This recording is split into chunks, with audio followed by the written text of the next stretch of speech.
Bà. Đây, có mấy thằng ở trên đồi kia nó nhiều em. Ở đâu? Điều biết. Ở đâu? Trên kia. Có mấy người? Cũng khoảng mấy thằng ấy đây. Mày về đấy à? Một phát rồi.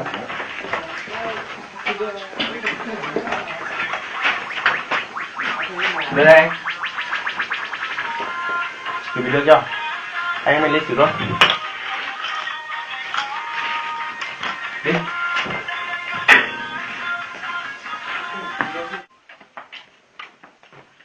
Đánh ra cho anh nhiều phát.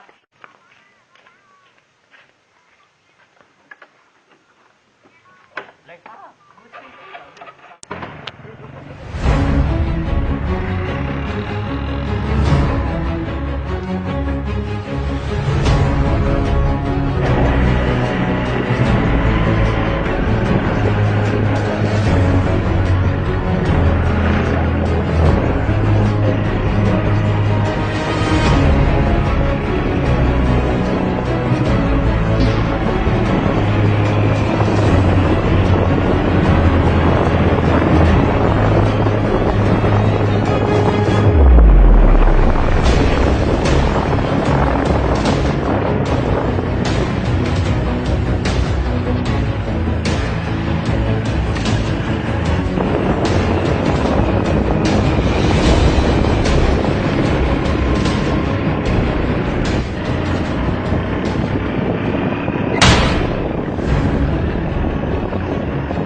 Mày tao là sao? Mày thôi gọi gì vứt đồ lên thì con mẹ.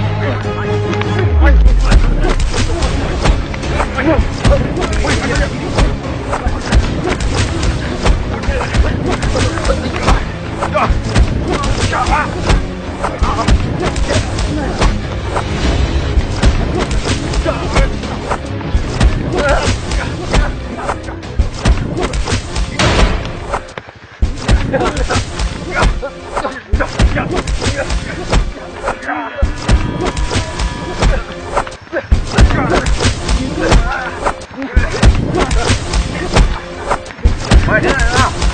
Đến đây nào. Mày đến đây hả? Địch quá. Mày đến đây là tao. Đằng kia. Chúng mày quỳ xuống. Quỳ xuống đi tao. Địch mày xin lỗi thằng em tao. Xin lỗi thằng em tao. Có xin lỗi không? Cho bà em xin lỗi vì vợ em bên đấy bà em không biết là thần đấy là em của vợ anh ạ. Cho bà em xin lỗi. Để sau nhớ em. Chúng mày nhớ nhá. Địch mày gọi thằng đại ca chúng mày ra nào. Đại ca chúng mày đâu? Mẹ đưa đây. Địch mẹ thằng đàn em mày đâu. Mẹ gọi bố mày ra đây nào. Địch mẹ thằng đàn em mày đấy đánh thằng em tao. Địch mẹ gọi ra mày ra đây gặp tao. Mẹ tao cho mày 2 phút. Địch mẹ. Cho mày này 2 phút. Thằng đại ca của chúng mày không đến đây chúng mày chết.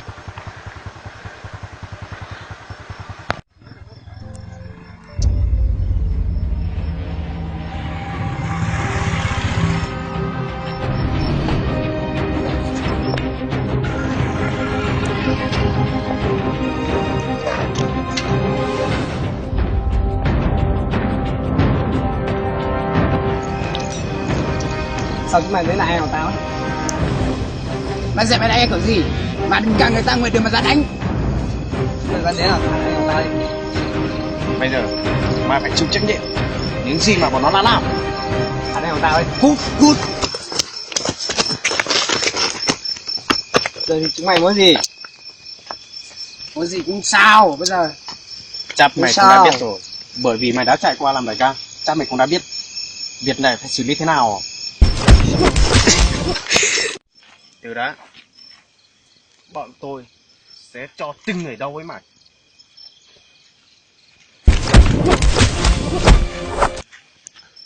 Đây.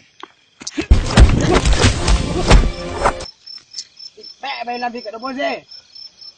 Cút. Mày á.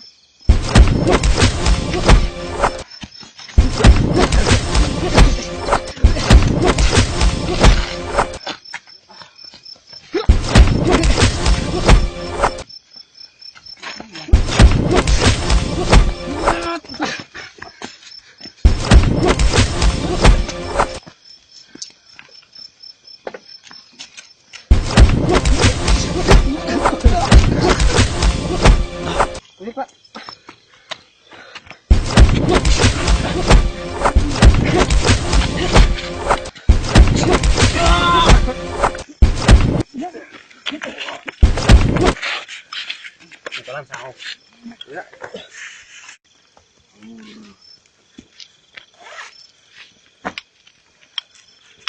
Rồi mày với tao sẽ đấu tay đôi. Được.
Mày chỉ có thế thôi à? Nếu mày có rõ, nếu mày không cùng tao, 3 ngày sau mày có thể ra gặp tao.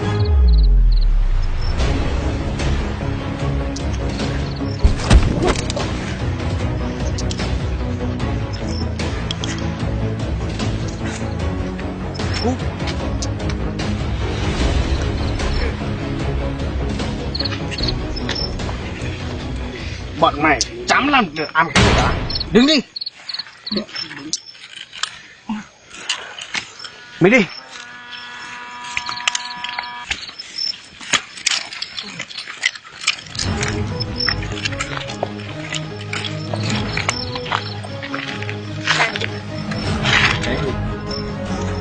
Sao không rồi đó?